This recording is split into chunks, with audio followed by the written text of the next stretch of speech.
You know, I heard recently that in San Diego, where my home is located, there's about 110,000 people that have been laid off in San Diego. And I'm sure it's similar in your town as well, maybe not quite as much if your population isn't as large. And so it seems really grim if you look at it from that perspective. And so if you're faced with that challenge here today, what I want to do is hopefully shift that perspective. You see, you've heard this before. I know you have. But do you really believe it? It's the principle that every single thing that happens in your life happens for a reason. And it's here to allow you to become more, to be more, to grow more. You see, it's in our times of crises that we have to be willing to ask the hard questions of ourselves, not the knee-jerk reactions that comes from a person who lives by external stimuli only. But an animal can do that. It takes a master, a person who rises above external stimuli and says, okay, this is a difficult time for me, potentially. But every single breakthrough is almost always preceded by a breakdown. And so if you're in that position, in any way, shape, or fashion, if you've maybe been laid off, or if you've lost your career, or you're struggling right now, then I want you to ask yourself a couple of key questions.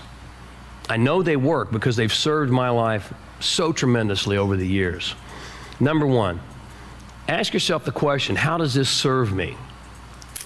Now I know, knee-jerk reaction is, this doesn't serve me, James, this sucks. All right, I get it, I've responded that way too. But that's where you get the opportunity to take a deep breath and go, all right, if I wanted it to serve me, how could it serve me? If you'll answer the question, it's there. Well, you know, maybe you got laid off from a job that had really outworn its welcome. Maybe you really didn't love it and you weren't passionate about it anyway. Maybe you have an opportunity to see nothing but blue horizons and unlimited potential. Maybe you have the opportunity to become more disciplined. Maybe you have the opportunity to become more focused. Maybe you can decide exactly what you love and go after that. I mean, the list is endless, isn't it? There's so many ways that it can serve you if you choose to put your focus upon it serving you, it being a gift. But you've got to dig. Second question, what can I learn from this? Now you see, there's two types of people in this world. There are winners and there are learners. And so, you know, haven't you, like me, learned some of your greatest life lessons through your difficult times? I mean, look back upon potentially that divorce. Look back upon that lost job that you had in the past. Look back upon that move that was really uncomfortable. Look back upon any of those times where it was really a stretch. And I guarantee you, in retrospect, you can say to yourself, I learned so much, I grew so much, I became so much more because of that situation, even though it was tough. Thank God for that. You see, most people are good at being grateful in retrospect, but the master is able to do that in the moment. So what can I learn from this? Maybe I'm learning more self-discipline. Maybe I'm learning to be more committed. Maybe I'm learning to be more judicious about my decisions. There's a whole list. Find them. And then finally, ask yourself the question, how can I use how I've grown and what I learned in this situation to move forward and create a better life in the future? How will I use what I've learned? How will I use this gift to move forward and create a better future in my life?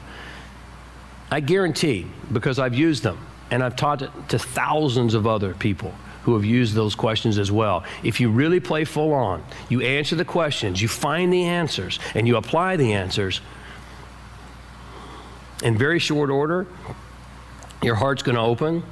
You're going to be grateful. You'll be in an entirely different vibration. Your 3 for 3 will shift, your thoughts, feelings, and actions. And very, very quickly, you'll start to attract new results, new people, new opportunities. You'll start to view those things, and your life will change.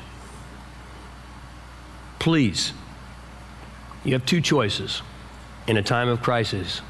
It's either the time that's the most miserable in your life, or it's the time that's the most magical. Choose the magic. It's there. The universe loves you. God loves you. There's a lot of people that love you, whether you know it or not, and it's all here to serve you. All you must do is accept it and apply it.